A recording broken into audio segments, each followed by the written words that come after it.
Here is Cynthia Huang, the insightful co-founder and CEO of Dtravel. She had the vision of starting Dtravel to change how the travel industry works. Dtravel is a vacation rental ecosystem that's powered by Web3. And Cynthia believes blockchain in Dtravel represents a cultural and societal shift from being users to owners of their own data. How? Let's figure it out. Really, to me, what blockchain and Web3 represents is a cultural and societal shift from being a user to being an owner. Imagine booking your dream vacation in Lisbon without extra fees or middlemen. This is the reality Dtravel is creating, a platform that's changing the face of the travel industry. Founded with decentralization and focus on community, Dtravel is powered by the Nite Protocol and TRVL token to create transparency and direct connections between travelers and hosts. We, the business inspection team, had the privilege of holding a meeting online with Cynthia Huang, the CEO of Dtravel. Here she is. Hi, I'm Cynthia. I'm the co-founder and CEO of Dtravel. Dtravel is a Web3 powered vacation rental ecosystem connecting hosts and guests directly with each other. And I've been working on startups, feels like all my life, but definitely over the last decade. And I love the 0 to 1 phase and just really meeting other entrepreneurs and learning from them and their journeys. During our conversation, she shared her valuable insights on where vacation rental operators and travelers have more control. Her leadership is driving Dtravel towards a future where the travel industry is decentralized and owned by the community, giving everyone a say. So, stay tuned as we let Cynthia H describe how Dtravel is creating a difference in her own words. Before hearing the CEO out, let's talk a bit about what Dtravel really is. Core to the Dtravel ecosystem, Dtravel Direct is accelerating the global adoption of direct bookings. It helps vacation rental operators reduce their dependence on intermediaries and build their own brand through a modern booking site powered by smart contract technology. So we have 3 ways that you can connect and use Dtravel. The first is if you're using a third-party software like a property management system, you would just connect your account and just import your listings within a couple of minutes. It's very seamless. That's the best user experience. Then the second option is to be able to do what we call an Airbnb sync, and it's a 2-way sync. So if you have an Airbnb account, what you can do is just sign in. You connect your Airbnb account, you onboard and export your listings to Dtravel, and then your rates and availability and any updates to your listing will also get sent to Dtravel. And then any bookings through Dtravel will also block your calendar on Airbnb. So again, that's another really easy way. It only takes a couple of minutes to get started. With its blockchain native infrastructure, Dtravel Direct provides operators with ownership while supporting a new way for travelers to search, discover, and book vacation rentals through partnerships with platforms, exchanges, and wallets. Built on the Nite Protocol and powered by the TRVL token, Dtravel provides a decentralized solution for booking stays. For vacation rental operators, Dtravel provides tools to create their own websites, launch smart contract-powered listings, and gain visibility through decentralized search. As Dtravel transitions to a decentralized autonomous organization, DAO, hosts and guests will have a direct say here. Cynthia Huang is from Vancouver, British Columbia, Canada. She is the co-founder and CEO of Dtravel.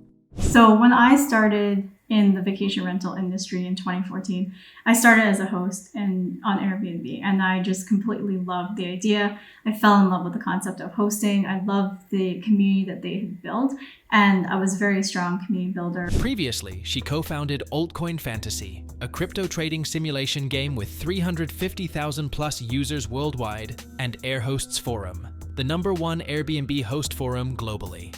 She's aptly experienced in growth, product, and marketing. Also, Cynthia regularly speaks at conferences and events on Web3, travel, and DAOs. Her published works appear on sites like Hacker Noon and CoinMarketCap, and she's been featured in interviews on Thrive Global and Authority Mag. Now, we will get on with what Cynthia shared with us. We started the interview with usual greetings, and she came off professional with an approachable and cooperative personality. First off, we wanted to leave out the basics and get straight into the details. Here we go. Hi, Cynthia. Hope you're having a great day. We're starting it off if we may. Suppose as a tourist, if I want to book a condo in Lisbon through Vrbo, Airbnb, or Booking.com, how can Dtravel help me without any middleman? Could you tell us about it, please? So we're basically solving 3 problems for operators and guests. The first is payments. So what happens is when you as a guest, for example, book, let's say you're booking for a month from now in Lisbon. Well, the operator doesn't actually get the payment that you're sending. It's whatever company is processing that payment that's holding on to it. So even though you as the guest, you're making that payment today, the operator doesn't actually receive it until you check in. And for an operator, imagine if they have bookings that are a year in the future. They still have expenses that they have to pay, mortgage, interest, staff, cleaning, etc., that they still have to bear until that check-in. And so with us, what happens is that it's basically instant settlement. So whether they're paying with fiat or crypto, the operator will get the funds immediately. If it's PayPal, it's a few days. And then if it's crypto, it's immediate. So that's a really big benefit because operators are not waiting around for payments for a very long time. And also they control the payment completely because what happens is sometimes these companies, they actually have payment issues where there's big delays and they're not paying out for up to 6 months at a time. And as an operator, you obviously don't have 6 months to wait for revenue to come in because you have all of these expenses. So that's a big one. The second is the cost. So as we know, I think if you spend any amount of time on social media, there's a ton of people complaining about the cost of short-term rentals or vacation rentals today. It started out very inexpensive compared to hotels. But what we've seen is that with a lot of these platform fees, it's become, in some cases, even more expensive to book a vacation rental than a hotel. And so we only charge 3% versus these platforms, which can charge up to 30%. So that's a huge cost savings for both the operator and the guest. And then finally, we provide ownership in our ecosystem. So unlike a traditional corporation with shareholders, we're a decentralized organization. And what that means is that everybody within our organization, within our ecosystem, actually get ownership via our TRVL token. So if you're offering a property for rent or if you're booking a property, you will get TRVL and you get basically ownership in the entire ecosystem. Oh, I see. That's understandable. Next, as others charge up to 30%, which is obviously 10 times more than what Dtravel charges. Now, we had been slightly jolted with the figure as high as 30%, because all these years travelers like us always thought we got the discount, or the company is charging us the bare minimum. But that's not always the case. That's why we wanted to know if that's masked by the company deliberately, or if the guests like us will ever get to know this truth. And here's what her take was. Every country has slightly different rules and every platform has different rules. So for example, with Booking.com, they charge the operators exclusively. So as the guest, you never see a fee, but that fee is definitely baked in because what happens is Booking.com will charge the operator 20% and then the operator will just mark up the price by 20%. So ultimately, it is the guest that is paying.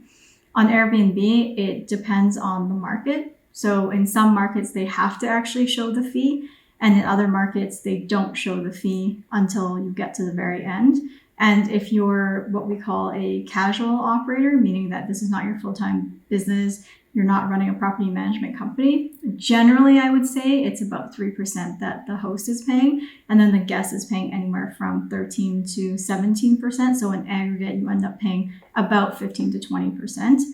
But for more professional operators, especially if they're using a third-party property management software, they will pay the 15 to 20% in the fees. But again, what they're doing is they're just marking up their nightly rates. And ultimately, it is the guest that is paying for it. So regardless of which platform and where, the guest ultimately ends up paying that 20 to 30% in fees. Thanks for the details, Cynthia. Now, the websites you mentioned allow the owners of the condos and hotels to list themselves into their websites. In your case, we noticed a term called Nite Protocol. Suppose I'm interested in a condo in London that has 2 websites linked to Dtravel. Please share how it works for Dtravel.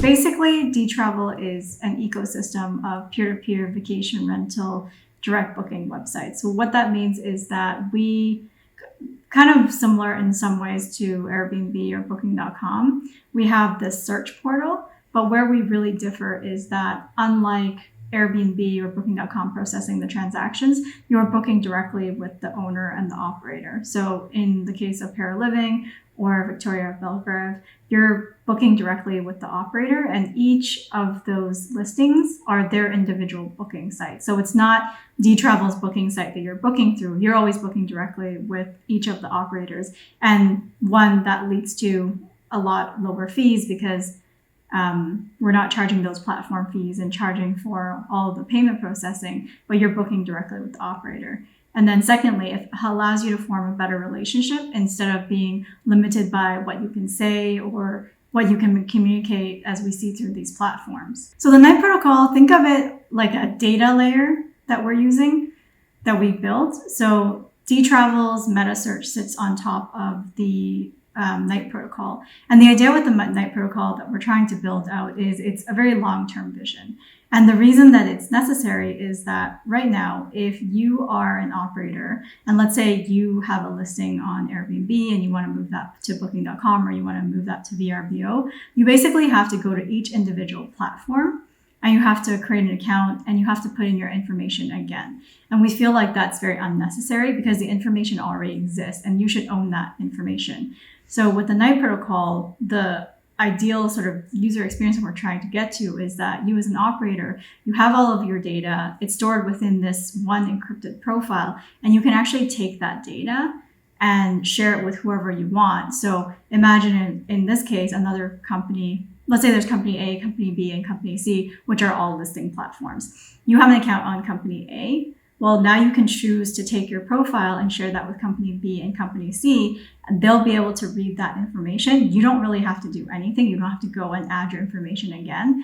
And it makes it really seamless for you to onboard. And ultimately, at the end of the day, you still own that data, so you can retract it if you want or delete it. But it makes it much easier than what we see today, which is that all of these companies have their own siloed databases. They don't talk to each other, and it makes it very difficult to move, which is, I think, part of why the user experience on the operator side and on the traveler side is very difficult, because if you leave one platform, you basically lose all your information with it. So the Nite Protocol is really meant to be a data layer that will help solve that problem and also make it really easy to be able to connect your information to whatever app you want. So to our understanding, all we have established is that if I, as an operator looking to list my rentals from one particular website to another, I don't have to manually fill in all the crucial process spending day and night. Through this Nite Protocol, the other websites that I urge to get my listings will be able to access them easily without exchanging any agreement. All right, next question for you, Cynthia. How will your ecosystem benefit both operators and owners? Well, think about it kind of like an API connection. So what they would do is they would just make a call and then they'd be able to get that information. So from an infrastructure perspective, it would feel very similar to what exists today in terms of being able to fetch data through API connections. But this is just a standardized way to be able to get that data and to store that data. That is so inspiring indeed. You started from being an Airbnb host yourself and let your passion take charge. From becoming host-centric to guest-centric must have been worked in favor of optimizing profit. The aim is to make sure everyone from the ecosystem gets the benefits as they help grow the platform. Now, enough about the technical aspects of your company. Let's get back to talking about your background and how your affection grew for this particular industry. I just love being a part of the Airbnb ecosystem. But I think as time has gone on, that's really changed a lot, where it's become a lot less host-centric, but also guest-centric. And I think part of this is just the nature of becoming a public company and having to optimize for shareholders and profit. But what that means is that where Airbnb started with this idea of being a peer-to-peer ecosystem, that we're kind of moved away from that. And so that's what we're trying to do at Dtravel, is recreate this idea of this peer-to-peer ecosystem where people have these direct connections to each other. They're booking direct, but also, more importantly, everybody within the ecosystem that is contributing something is getting to benefit from that. Because if you think about any of these platforms, the operators and the guests are the ones who have helped it grow to where it is today. They really are the ones who are adding value. The hosts add the listings, and the guests are the ones who are booking. And without these two parties, then these platforms would have no success, right? They obviously wouldn't be able to survive and they would have no business. And yet the people who seem to be the unhappiest are these operators and the guests, because not only is the experience subpar, the fees are very expensive and they don't really get any benefit from being part of that ecosystem. So we're trying to really change that narrative and even how it's structured to say, if you're coming into our ecosystem, you should benefit from that because you're helping us grow the ecosystem.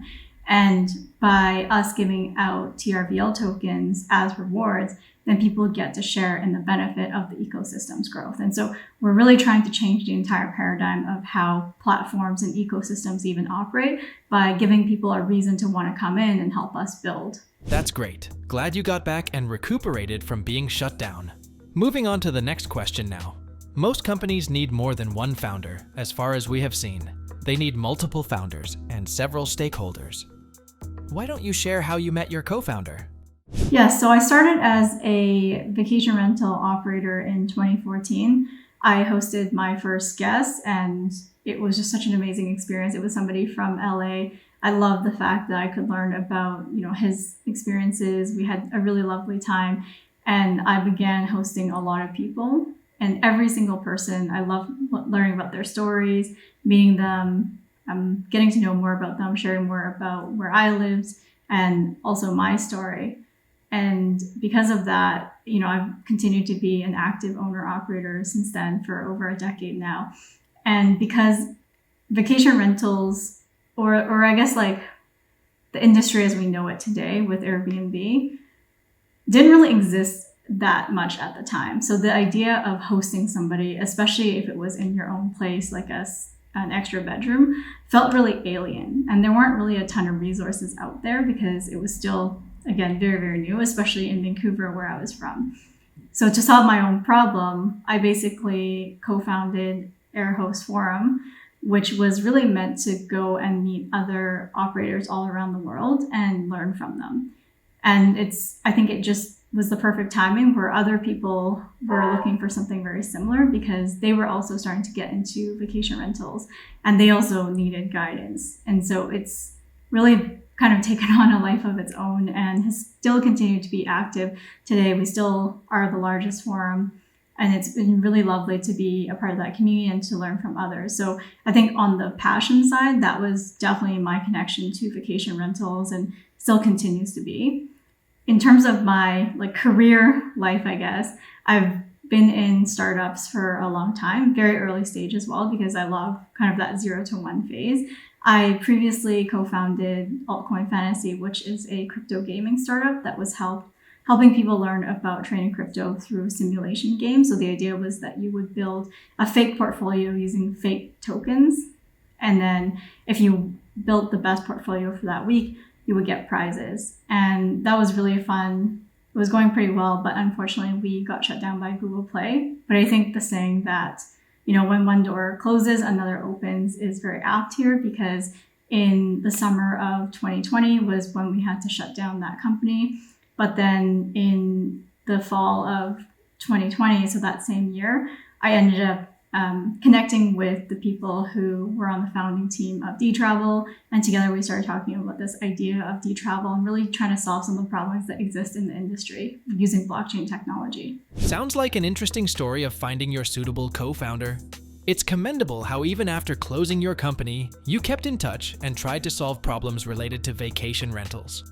Like any other startup, I am sure things were not easy for you in the beginning, right? Having said that, you probably have competitors. So what were the challenges that you faced and the marketing strategies that worked for you? It's actually a really funny story. So we're both from Vancouver, Canada, but we had never met before, which is funny because it's pretty small. So I'm surprised that we kind of never met or had common friends. But the way that we actually ended up meeting is I had worked with this team called Travala, which has now become the largest crypto online travel agency. By the time in 2017, 2018, they were still very new, just starting out. We were both very early stage startups in the crypto industry, which at the time was incredibly nascent. I mean, everybody kind of knew each other. It was a very, very small industry, and we ended up partnering together. And so when I closed my company down, we still kept in touch, and they knew that I had a ton of experience in the vacation rental side, and they were struggling with trying to get basically an API connection for vacation rentals. So we started chatting about, if we were to solve the problems that exist in the industry, what could that potentially look like? And so we started ideating on a white paper in late 2020, and then ended up launching our first product in November of 2021. So that was kind of how we met, but it's kind of a serendipitous story because I guess just being right time, right place, where we kind of wanted to work on the same thing at the same time. So, I see you talked about branding as your marketing strategy. When you approached prominent companies for branding and networking, were they helpful in the beginning, as you had just started out back then? With any early stage startup company, I think the challenge is always trying to find product market fit, get up and running, finding the team, etc. So when we first launched our version 1, it was kind of basically like an Airbnb. It was a marketplace, and we didn't have our own supply. And as we started doing a lot more research, talking to operators and hosts, what we found was that they actually had a slew of problems. And the ones that we wanted to focus on were, again, going back to this idea of payments, cost, and ownership. Those ones, from a theme perspective, seemed like they kept coming up over and over again. And so we decided to pivot away from the V1 that we had and start building out operator tools so that they could really build their own business away from these platforms, own the customer experience, and then make more money. So our V2 product was a direct booking website builder that was very modern, and you could basically build your own direct booking site in just a couple of minutes and then use that to build your business. So you would send a direct booking link to a guest, for example, instead of going through a platform like Airbnb. And again, the reason for that is the guest would save a lot of fees, but more importantly, the operator would own that customer experience and that customer relationship. Because on Airbnb, if you've serviced that guest once before, they stay with you and then they stay with you again, you continue to pay fees even though you're the one doing all the work. And so it's very important for operators to build up that relationship and to be able to own that relationship. So with the infrastructure that we were building, that was very much the idea, was that they could start doing that and build their business so that they didn't have to rely on these platforms. Because in 2020 with COVID, what was a really big catalyst for the industry that made it perfect timing for us to launch something like this was that there were mass cancellations, and all these operators who were relying on these platforms, all of a sudden overnight, all their bookings disappeared. And then so they started to realize, like, if 90 or even 100% of their business was being built on these platforms, they were in a really dangerous place should anything happen, whether it was something else like a pandemic where cancellations had to happen, or if they got kicked off a platform, now they're in a really bad place. So again, these operators really wanted to have a solution like what we were building. And so I think from a macro timing perspective, it was exactly the timing for us to be able to launch something like this.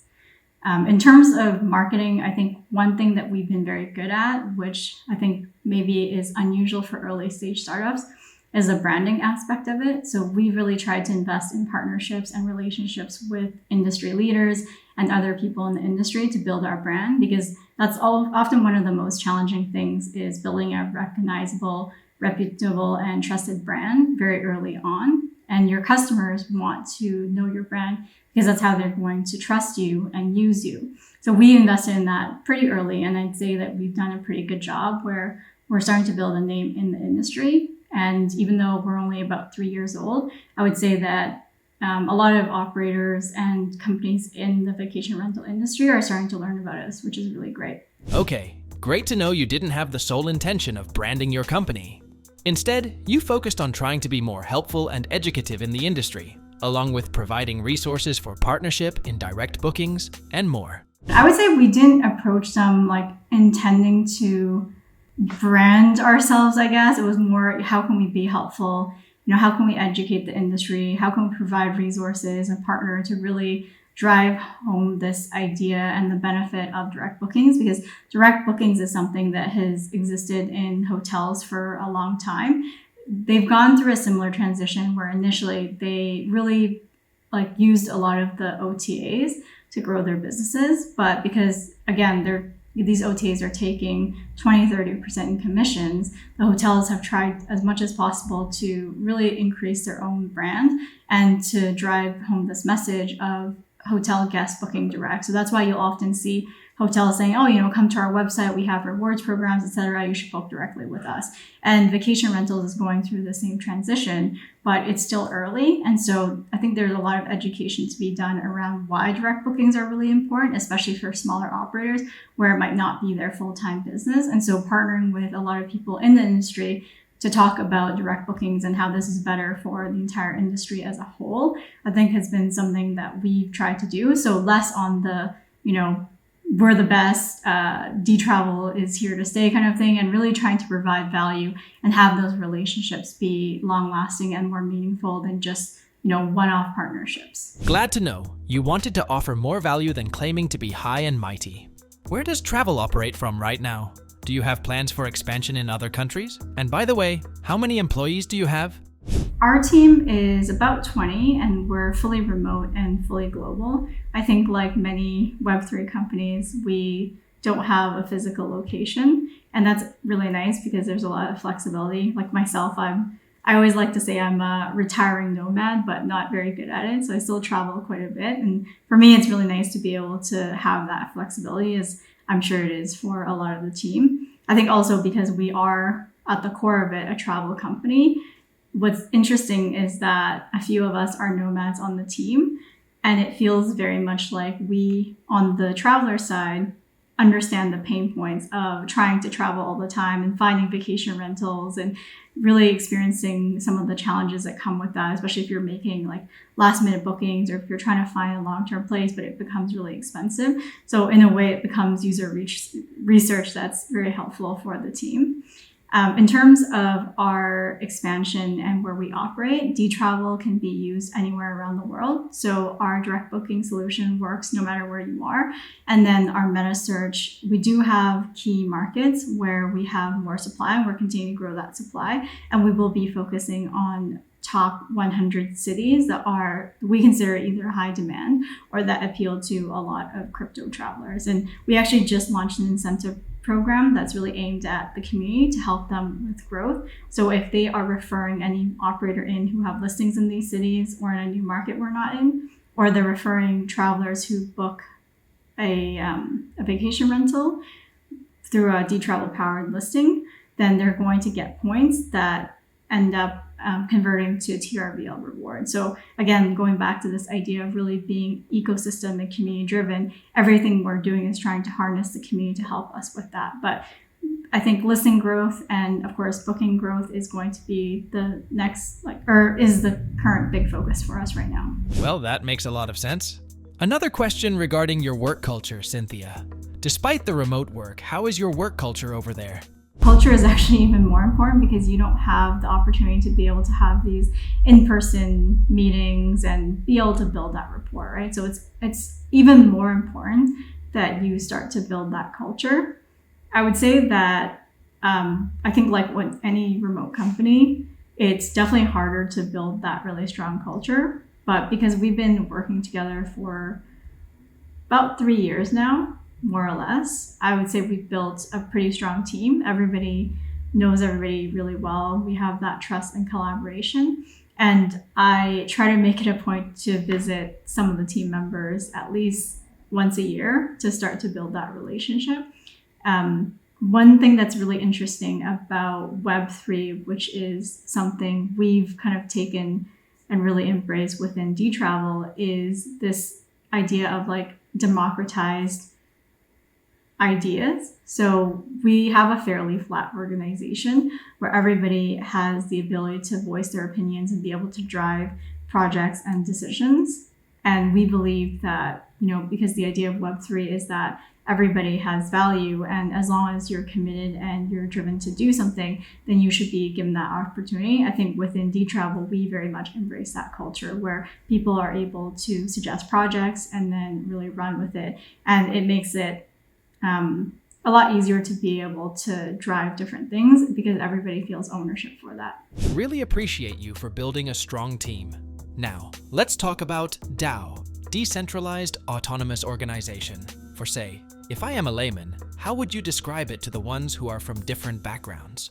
We get this question a lot, and the way that I like to explain it in a very simple manner is you can think of it almost like a co-op kind of model, but the difference is that there is a token sort of in the middle tying everybody together. But a lot of the fundamentals of how a co-op works apply to DAOs, which stand for Decentralized Autonomous Organization. And really the intention behind this is that everything is community driven. So again, really leaning into this idea of the ecosystem and people being able to drive different things. So that's part of why we launched this community incentive program, is that we feel like everybody within the ecosystem can contribute something to the growth of it, whether it's referring operators in or adding their own listings, whether it's them booking themselves or referring somebody to book, or even if it's something like spreading the message about Dtravel through social so that we can get more eyeballs and more new people coming into our ecosystem, more brand awareness, etc. But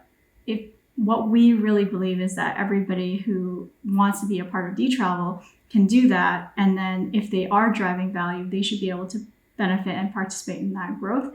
And so that really is what the DAO model is. It's really about being community driven and then giving people an opportunity within the community to participate within that, which is obviously very different from more like centralized platforms where that doesn't happen. Now, I am interested to know something. What sort of achievements have you garnered over the years of operation, being the CEO of Dtravel? Like any award or accolades that you would like to share with us? We have been pretty unusual in terms of being an early stage startup where we have started to get a lot of brand recognition.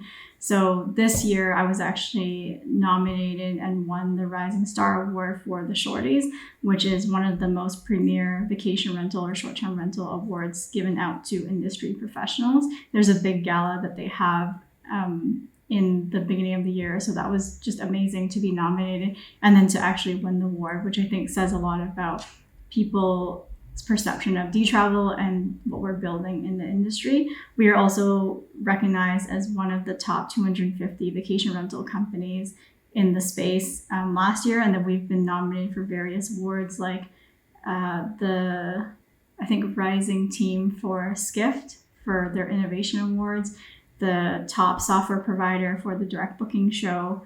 So we've been definitely nominated and recognized already in the industry despite only being around for a few years. Wow, that's amazing. Congratulations on your achievements so far. Many more to go, isn't that right?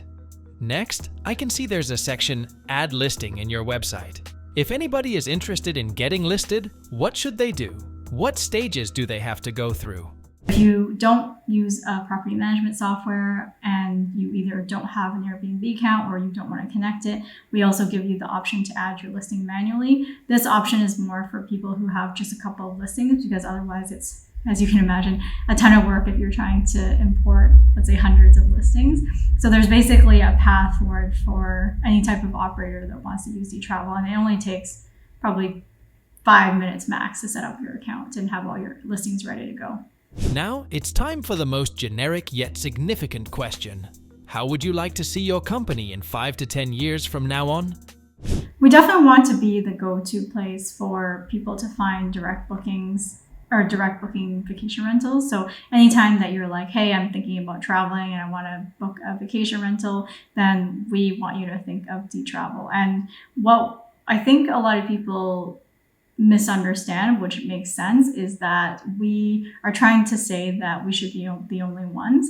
But for us, at the end of the day, we want the best for both the operator and the guest. And that means that if an operator wants to continue to use other platforms because they're going to get more bookings that way and diversify, then we fully support that. And on the guest side, guests should be able to have as much optionality and choices so that they have the best travel experience. And what we believe is that ultimately at the end of the day, because everybody's interests are aligned at Dtravel, meaning both operators and guests get the benefit as the ecosystem grows, then they'll naturally just want to use Dtravel as sort of like their number one choice. And so we will become that number one choice. It's obviously going to take time, just like any early stage startup. We're getting there, but we really need community involvement. And so if you are thinking about traveling anywhere and you want to book a vacation rental, then please think of Dtravel next time. Thanks for sharing your vision.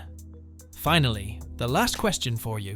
From an entrepreneur's perspective, what's your message for the ones who want to work in your sector? Please share with us.